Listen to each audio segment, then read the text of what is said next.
Alright, so we've done most of what we want to do now. We secured the, I guess, the right side of this board. So we've got a pretty good area of a unit surrounding her. Cassandra? Cedra? I don't know. Anyways, we've got a nice surrounding around her.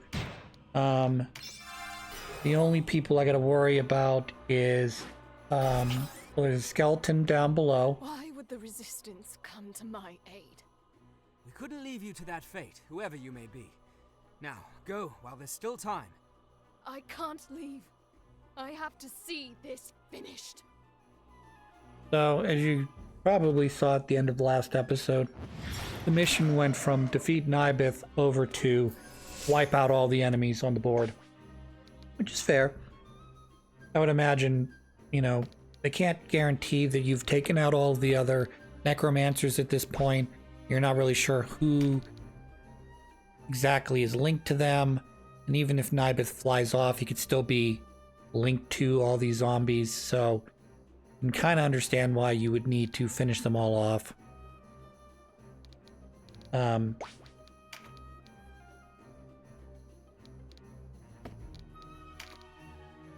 But yeah, we're going to come over here.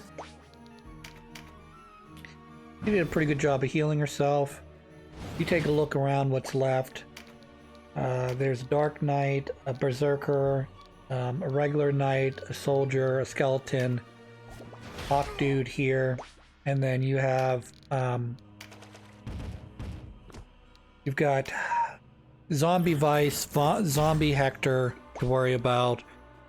They are dangerous, but they're not dangerous in the same way that Nibeth is dangerous. I haven't taken a look necessarily at Vice. I don't think he has an AO like a range attack, whether it be spell or a gun or a bow or crossbow. But I'm pretty sure everybody else left on this this side of the board probably does not have any AO, range attacks that can threaten Cassandra, or however you pronounce her name, Cedra. I hate the fact that they spell these fuckers in such a odd way that makes it difficult for me to fucking pronounce them.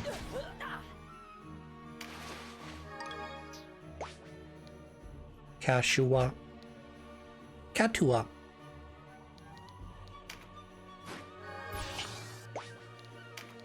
Or why would you name your main character Denim when you're gonna bring in your mascot character Denub with a B, not an M, and make her playable?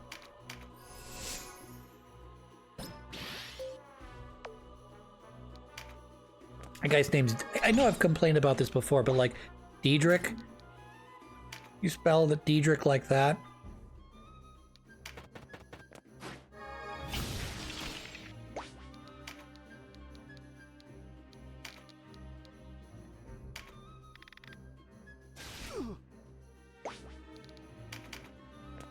Like, I'm like thinking here to myself, like, if you had a name like Mark, how would you spell it? You'd probably be like M-A-K, Mark. I know it doesn't make sense because you're missing the R in there, but like, this is the bizarre way of spelling. Baldric, that's fine. But I just feel like it's probably Japanese people trying to spell things based on phonetics. Diamond. Diedrich. Well, I suppose English is not exactly the hill language hill anyone should die on, because we're fucking got these stupidest fucking rules. You know, it just, you gotta wonder sometimes. Like even I know I've probably complained about this before, but even between British English and United States English, you know, why do we gotta add extra letters in here? You know, why do you gotta add U's for color? C-O-L-O-R, no, C-O-L-O-U-R, color. We can't agree upon that. You know why? Because the internet didn't exist, and you know the language over in Europe, in England, changed over 200, 250, 300 years. Let me see here.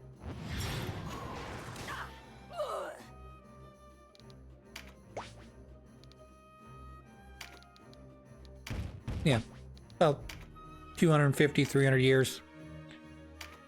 The language changed. But how do you let the people in America know that the language changed other than to send them letters or such? But that doesn't mean that the ignorant, not ignorant, the stubborn Americans are going to fucking follow your lead.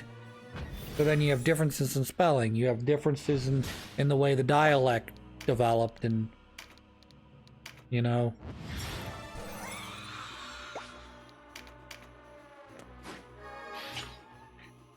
You know, next thing, and then you start calling things based on older names. So,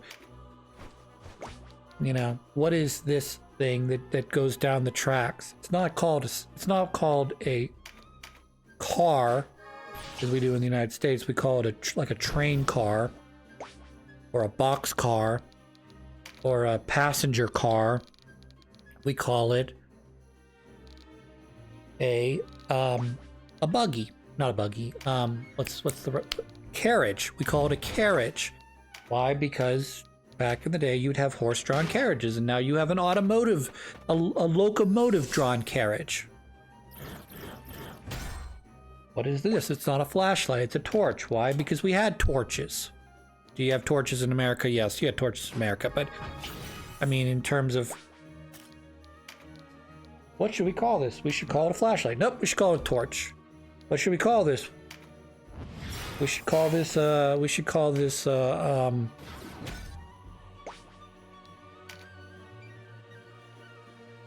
a truck. No, we call it a lorry.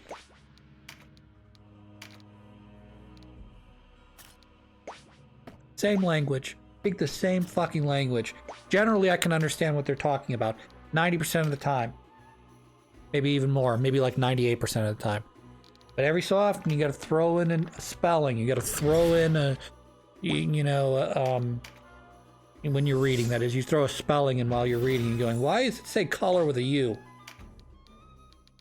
You know, or there's other things, pub with an E, oldie with an E, you know, that sort of thing. Is it wrong because it's different? No. Just confusing. Because, you know, you expect your language to be one of those things that stay the same. You know, not change. And if it does change, you expect, you know, everybody sort of to go with it. You know, like, or not go with it. Like, you know, slang. You know, like things like cool. Like, hey man, that's cool. That might continue for a while, but at a certain point it may go away. I don't know. I'm not a language expert. I'm not involved with the youth culture anymore. But something else that, you know, may be a term may go away sooner than later. You know, like, you know, the concept of groovy. Hey man, that's groovy. In the groove. That's a very 60s, 70s thing. You know why? Because it became a stereotypical way of talking in that time period. So that I never grew up in the time when things were called groovy, but I know fucking television, cartoons, etc. use the word like sort of as like a haha funny. It's like, hey, look at these weird old people talk. Can you believe they were once kids like you? Oh, hard to believe. They grew up, they were born adults.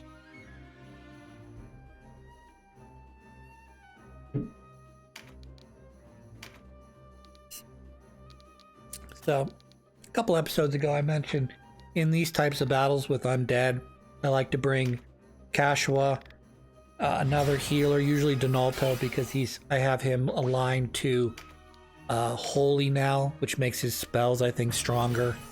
There's not really any big downside other than you don't want to get hit by someone who's dark afflicted, dark aligned. And then I like to bring a Necromancer because Kashua has the ability to, if people are lined up close together, she can use her ability to send them away, excise them. Same with Donalto, except I choose to use the level 1 spell instead of level 2 spell, because the level 1 spell is cheaper, you could use it more frequently, and I have less need with Kashua in my party for a spell like that. And then also having a Necromancer who can use Banish gives you 2 people that have a long range, hey, this guy passed out, let's send them to the next world, and then you have one with the AoE. I could do without, I have done without a Necromancer in this one.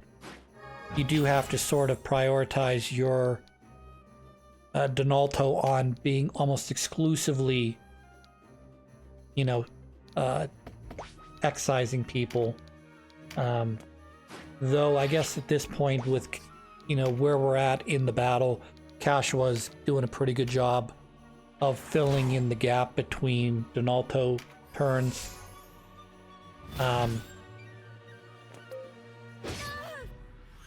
Not the smartest move I made there with her. I probably should have forgoed the buff / damage in favor of waiting a turn.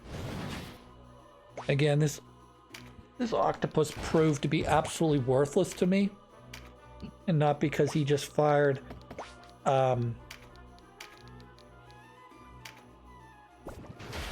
whatever that's called. He fired that ability that increases his defense exponentially.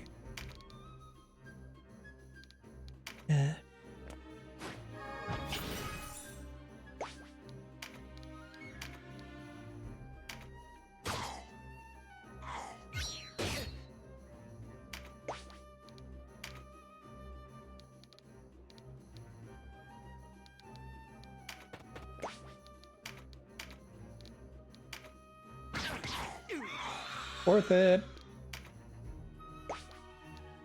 I've had situations where I've done that. Might have been on camera, might have been off camera, I don't remember. Where I have chosen to tank damage from one of my allies in order to deal bigger damage to one or multiple enemies, only to have my ally block the attack. So, you're stabbing through your ally to get to the enemy, and then your ally blocks the damage, so they take no damage, and the guy behind him takes the damage. It's so fucking sweet. Like the most ideal thing that is based strictly on chance. Also, you probably have noticed I've been kiting Vice back and forth. Originally, he came down the steps to try to attack my guys, but as they moved up the steps, he went back up towards Hector and Nibeth, and now he's coming back down and going back up again. So, that's helped a little bit. Not that it would have really mattered if he had stuck to a plan and it either stayed north or come south. He would be coming across the, that little, I don't know what you want to call it, bridge between the left side and the right side divided by the water. He'd be coming across that bridge about now if he had kept coming down and around. So we'd be meeting him right about now, and I'm not really sure he'd be doing all that. I mean, he'd be doing a lot of damage, but he wouldn't be doing so much damage that I'd be like, holy shit, he just wiped out one of my characters in one turn.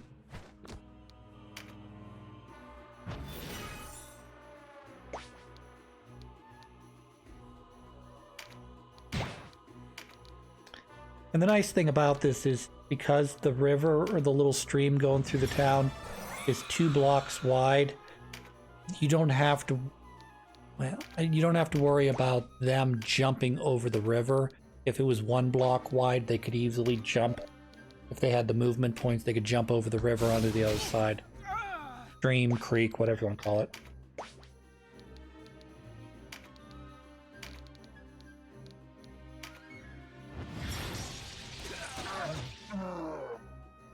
Alright, we're down to 2 people. I want to try to kill them at the same time. I know that's not going to be possible, so... But we'll still try, because we're jerks like that. We like to be jerks.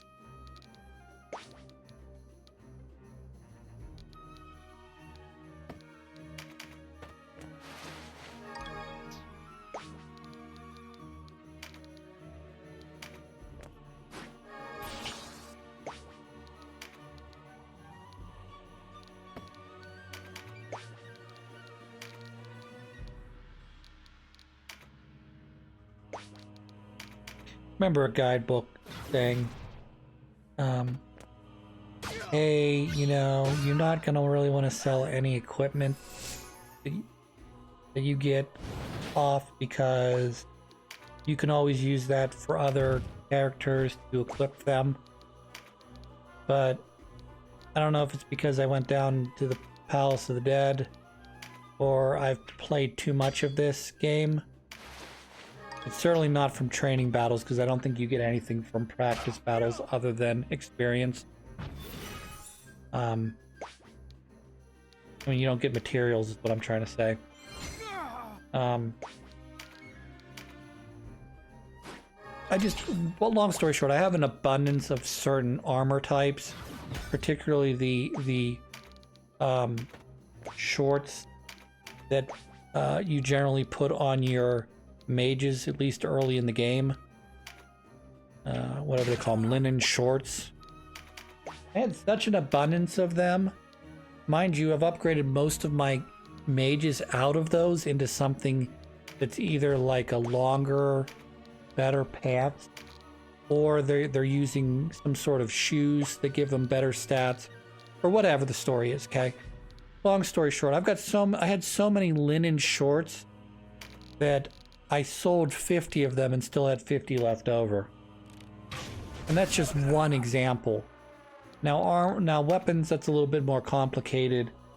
You don't accumulate, there's so many weapons, you don't really accumulate them like that.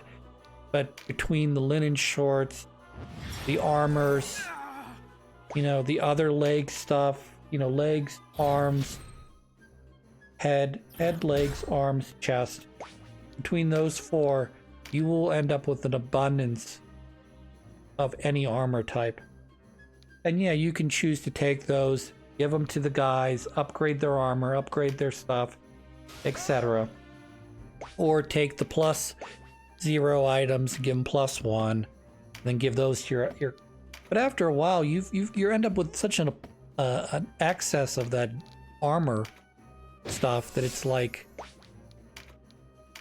okay, what do you want me to do with this? I'm not gonna hang on to 100 shorts, particularly as all of my guys are wearing +1 shorts or better armor.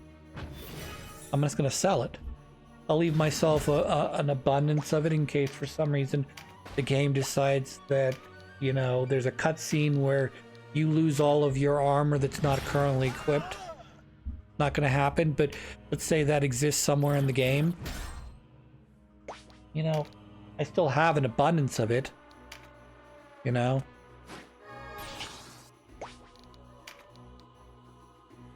Not like any of my guys that are equipped would go without.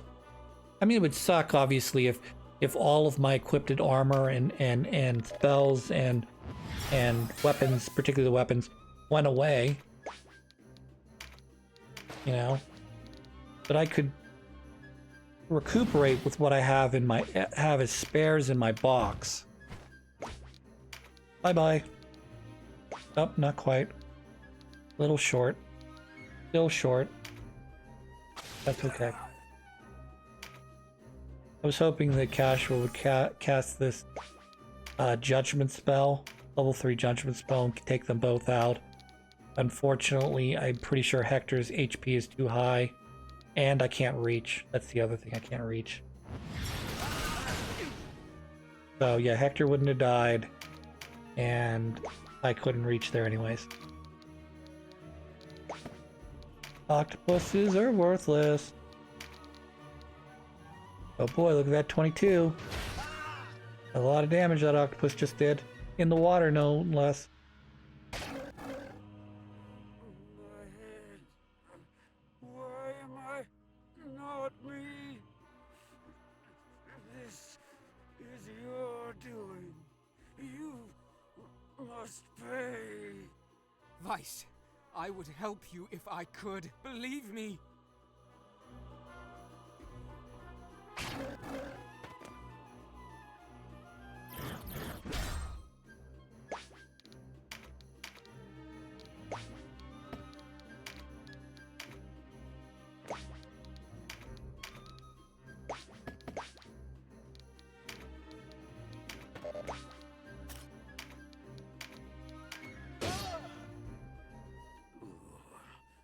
What? Where am I? My work was complete. Hector. Oh dear, Hector. So noble a man should not be reduced to this. Why are you sad, Cressida? Do not grieve for me. Go, Cressida. Live for Cressessa. What a weird name. Moldova.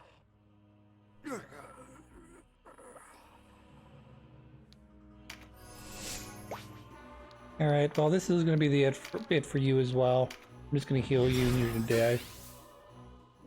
Pain. My head. Help me. I feel for Vice. He wanted to be his own person. He wanted to drive his own destiny. At the same time, every time he got himself into trouble, all he could do was go, Denim, Denim, help me, What else Denim. could I have done? I will never forgive you, Nibeth. I will revenge my friends upon you. Alright, so we're going to get the cutscene here. We're going to recruit her. And then I'm going to cut the episode. And when we come back, I don't know what we're going to do because I have to proceed with the storyline. I'll eventually get the fourth sister I haven't recruited yet, as well as the pirate, but Cressida was your name. I'll record those when I do. Necromancer Nibeth is no stranger to you, is he?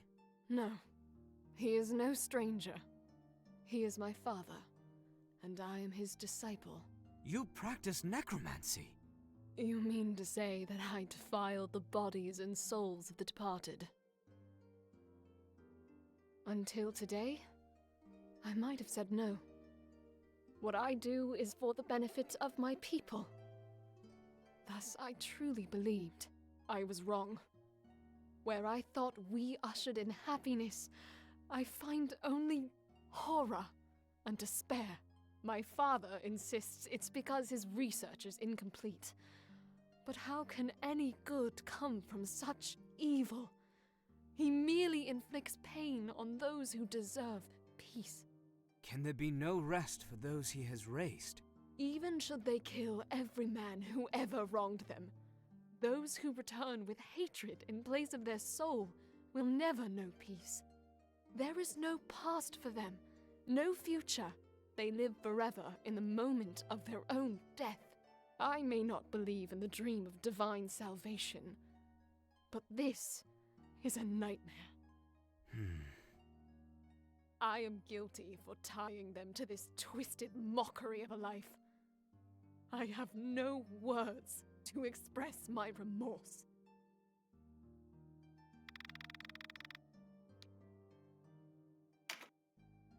You do not deserve to be judged here, in this place.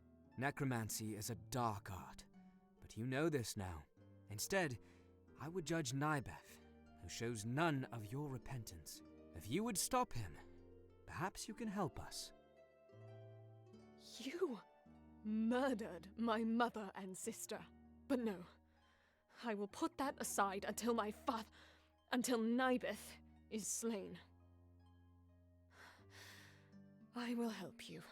It is he who defiled their memories, and he who should pay. I will aid you, and entrust my knowledge to you, for the sake of those who were given an unlife they did not want. Thank you, Cressida. Let us put bad blood aside to stop good blood from being shed.